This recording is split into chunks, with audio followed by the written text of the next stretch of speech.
Pemirsa, fenomena begal yang tak jarang menghabisi nyawa korbannya telah membuat resah. Geram dengan tindak kriminal tersebut, seorang kepala desa di Kabupaten Bekasi, Jawa Barat membuat sayembara dengan hadiah 10 juta rupiah bagi warga yang berhasil menangkap begal. Mengapa muncul fenomena begal ini? Berikut informasinya.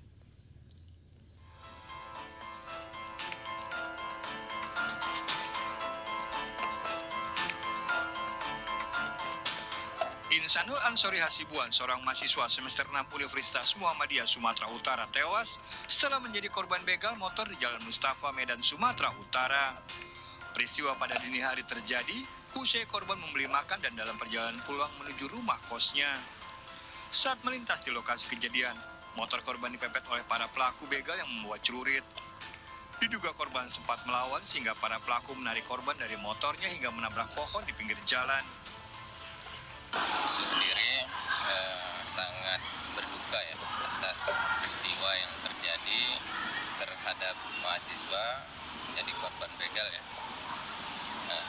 Untuk itu tentu kita menyerahkan kasus sepenuhnya kepada aparat kepolisian dan berharap pelakunya bisa segera ditangkap.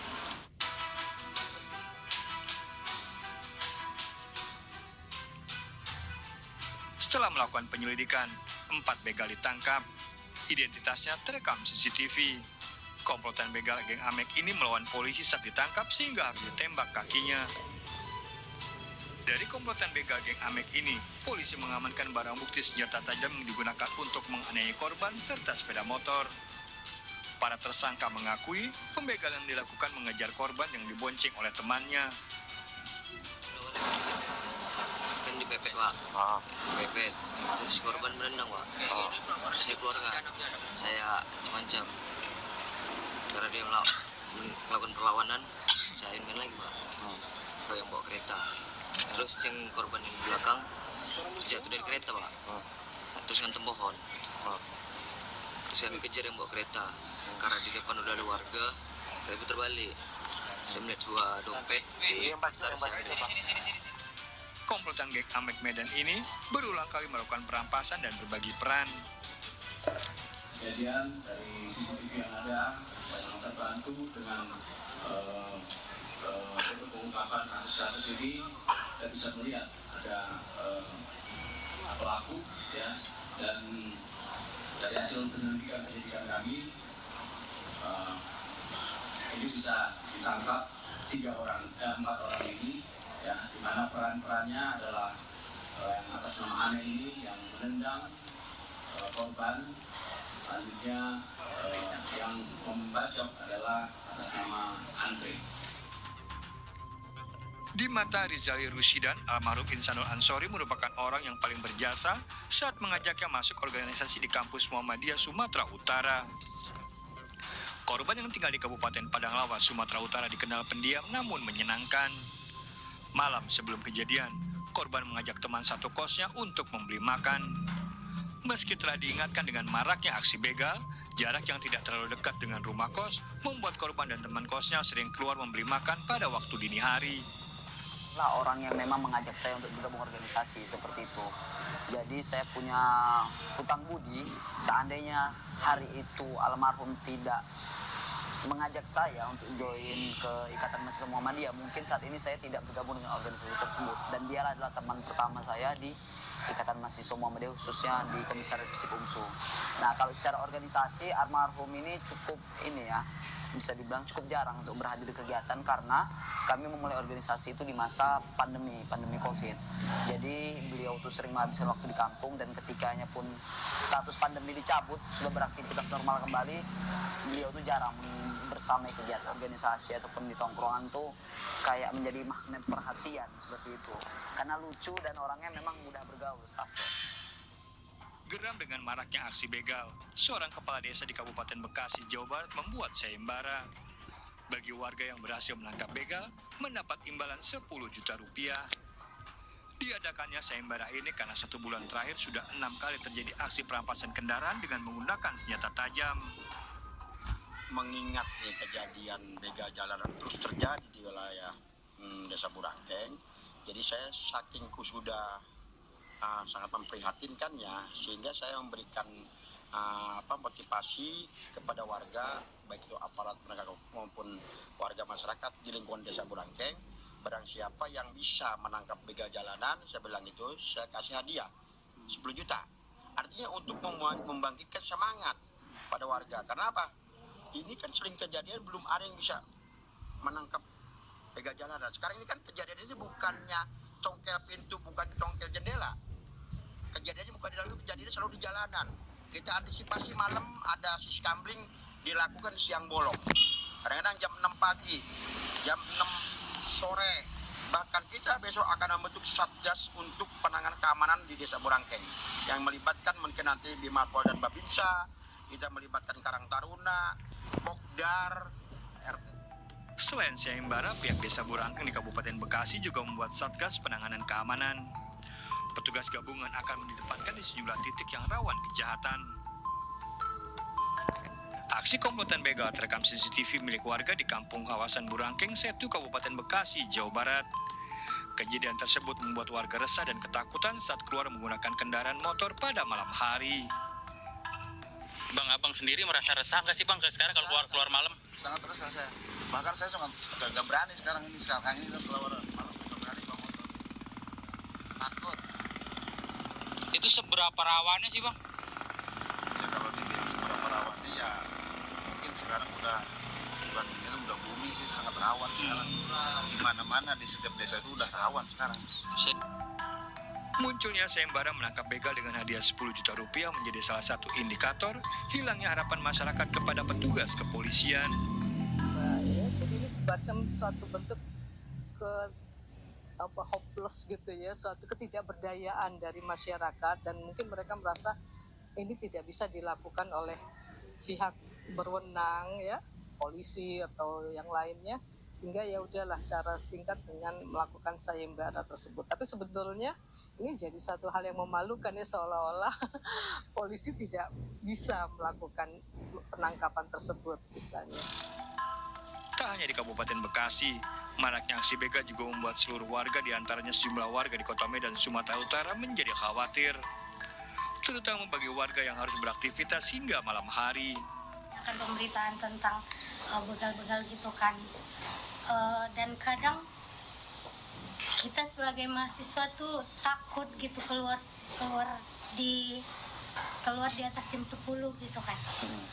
Dan kadang tuh mahasiswa kan jam 10-an juga kadang ada yang dikerjain, jadi agak resah lah sedikit.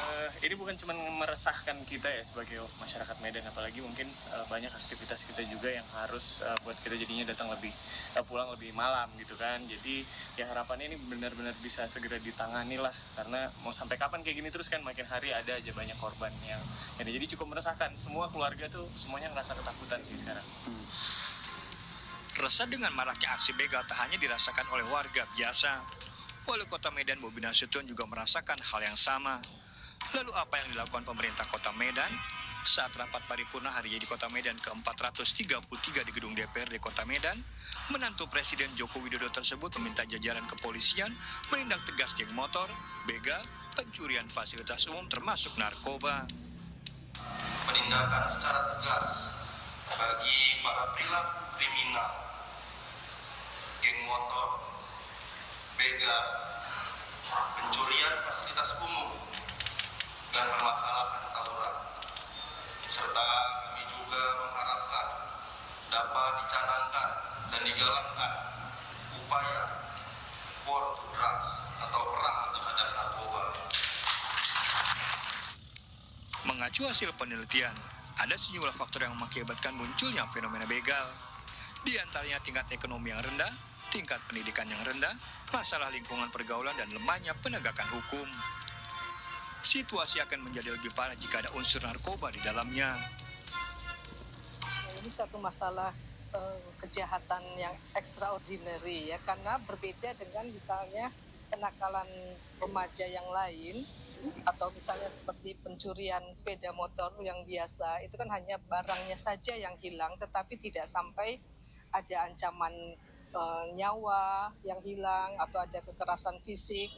Nah, sehingga akhirnya dampak yang ditimbulkan dari begal ini itu jauh lebih besar dibandingkan kalau misalnya dengan katakanlah pencurian sepeda motor saja ya, karena di sini trauma yang ditimbulkan terhadap korban itu menjadi sangat besar. Ada sejumlah faktor ya, seperti misalnya masalah tingkat ekonomi yang rendah, tingkat pendidikan yang rendah, masalah lingkungan pergaulan dan lemahnya penegakan hukum gitu ya. Jadi kalau kita lihat ini mungkin ada saling keterkaitan di antara kesemuanya. Tingkat pendidikan yang rendah itu menyebabkan kesulitan mendapatkan pekerjaan sehingga ekonomi juga menjadi sulit. Nah, lapangan pekerjaan yang sulit, yang rendah saat ini juga menjadi salah satu penyebab ya, sehingga orang tidak melihat peluang untuk mendapatkan penghasilan. Aksi begal merupakan pelanggaran hukum tertinggi yang dilakukan remaja pada umumnya. Bagi Redianto Sidi, kriminolog dari Universitas Pancabudi Medan, Sumatera Utara, begal terjadi akibat lepasnya pengawasan terhadap para remaja, baik dari orang tua maupun guru di sekolah. Kira ini adalah puncak, ya, ibarat puncak gunung es yang saat ini menjadi fenomena yang akhirnya mencair ya. Bahwa selama ini banyak orang tua, banyak lingkungan, banyak sekolah ya, yang kita duga ya, ini lepas dari memantau ya, remaja-remaja ini ya. Termasuk juga di sekitarnya tidak luput dari pantauan dan lemahnya ya, nilai-nilai keagamaan pada remaja-remaja ini, sehingga ditambah dengan pemicunya ya, dari faktor yang mereka peroleh dari luar, misalnya international network, media sosial dan lain-lain, ini menjadi pemicu. Apa yang mereka lihat, mereka tidak lagi merasa terkungkung, terbelenggu ya. Justru mereka merasa bebas untuk melakukan yang menurut mereka ekspresi, tapi sebenarnya adalah pelanggaran hukum, bahkan menyebabkan orang lain ya, kehilangan nyawa. Nah, ini saya kira ada satu hal yang sangat memprihatinkan pada saat ini. Terkait dengan adanya sayembara untuk menangkap begal, hal tersebut sebagai bentuk kecintaan kepada lingkungan masyarakat kepada lingkungannya. Namun masyarakat diingatkan untuk tidak menghakimi pelaku begal. Inisiatif masyarakat boleh-boleh saja, itulah bentuk dan menurut saya itulah bahagian dari kecintaan masyarakat terhadap lingkungannya dan juga bentuk bantuan. Ada istilahnya tool of social engineering ya, bahwa masyarakat itu adalah dapat berfungsi sebagai kontrol sosial. Dalam hal ini masyarakat melakukan itu. Sepanjang tidak melakukan pelanggaran hukum, saya kira sah-sah saja. Misalnya ketika mendapati seorang begal, jangan melakukan penghakiman sendiri. Nah, ini yang tidak boleh.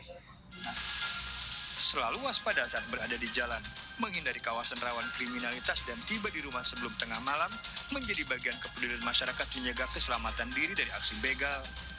Sementara petugas kepolisian diharapkan meningkatkan patroli di kawasan rawan begal.